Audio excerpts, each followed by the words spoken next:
میرے واجب الاحترام معزز حاضرین، آپ حضرات کے سامنے کچھ جمعوں سے حضرات صحابہ کرام کی شان اور ان کی عظمت کے متعلق بات ہو رہی ہے، تو آج بھی انشاءاللہ العزیز اسی کے متعلق بات عرض کروں گا۔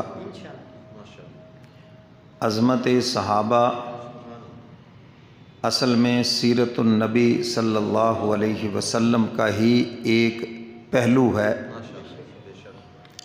حضور کی سیرت کا یہ بھی حصہ ہے۔ پہلے زمانے میں لوگ جب بچوں کی شادی کرتے تھے بیٹے کی، تو سب سے زیادہ یہ چیز دیکھی جاتی تھی کہ اس کے دوست کیسے ہیں،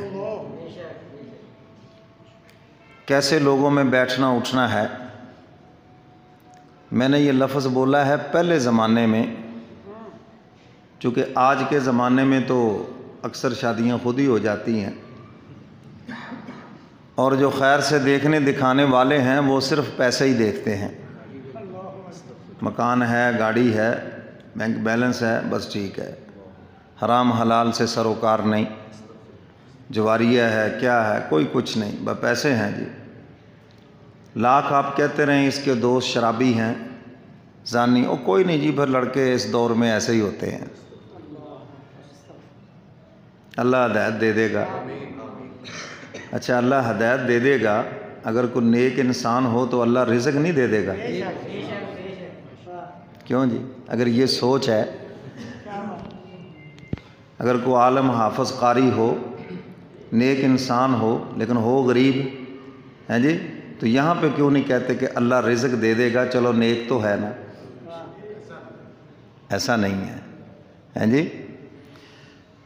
تو میرے محترم سامعین، اس وقت لوگ دیکھتے تھے اس کے دوست کیسے ہیں، سوسائٹی کیسی ہے، کن لوگوں کے ساتھ بیٹھنا اٹھنا ہے، کیسے لوگ ہیں، اس سے فیصلہ کیا جاتا تھا کہ بچہ اس نوعیت کا ہے۔ تو اب بات آئے گی حضور علیہ السلام نے جو اعلان نبوت فرمایا، پوری انسانیت کے لیے فلاح کا جو پیغام لے کر آئے ہیں، تو ان کے دوست کیسے ہیں،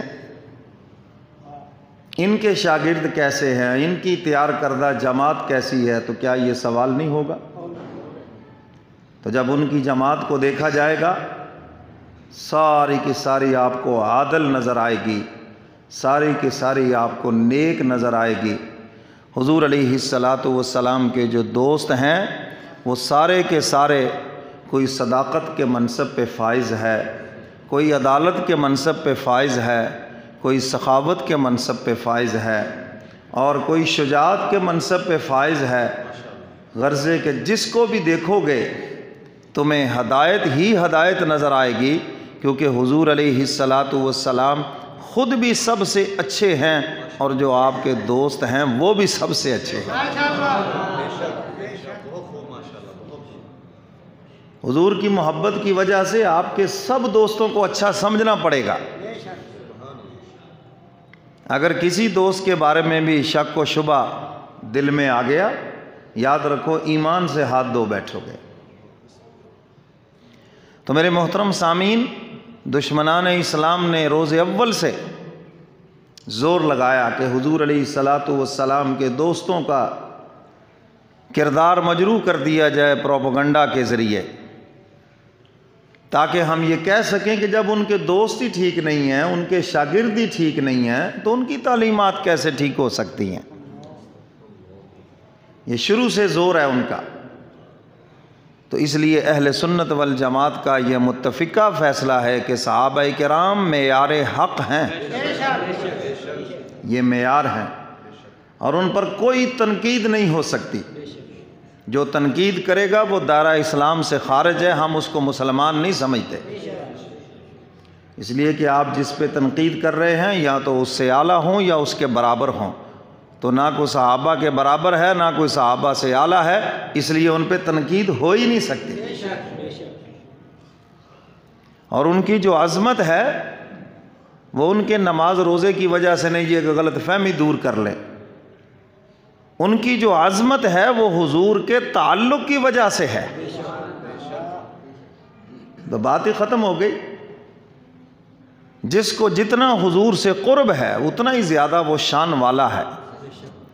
تو سب سے زیادہ قرب سیدنا صدیق اکبر کو حاصل ہوا. بلکہ میں تو یہ کہتا ہوں کہ روح الامین جبریل امین کو بھی وہ تنہائیاں میسر نہیں ہوئیں جو سیدنا صدیق اکبر کو میسر ہوئیں. مردوں میں حضور علیہ السلام کو اگر سب سے قریب کسی نے دیکھا ہے، قریب سے کسی نے دیکھا ہے تو وہ سیدنا صدیق اکبر ہیں. اور عورتوں میں حضور علیہ السلام کو اگر قریب سے کسی نے دیکھا ہے تو وہ صدیق کی بیٹی صدیقہ کائنات ہے.